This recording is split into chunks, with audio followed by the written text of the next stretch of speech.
Menyambut kompetisi Liga 2 musim 2025-2026, Sumsel United resmi merekrut pemain asing pertamanya, Diogo Pires da Loca.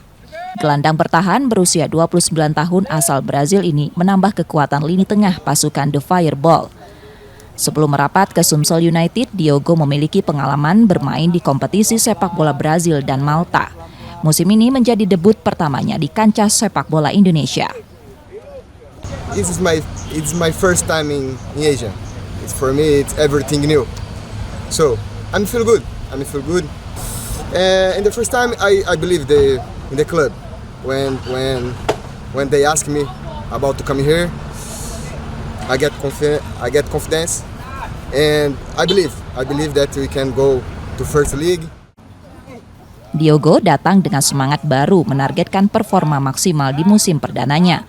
Ia pun berambisi mencetak banyak gol dan membawa Sumsel United tampil bersaing di Liga 2. Nur Muhammad, Kompas TV, Palembang, Sumatera Selatan.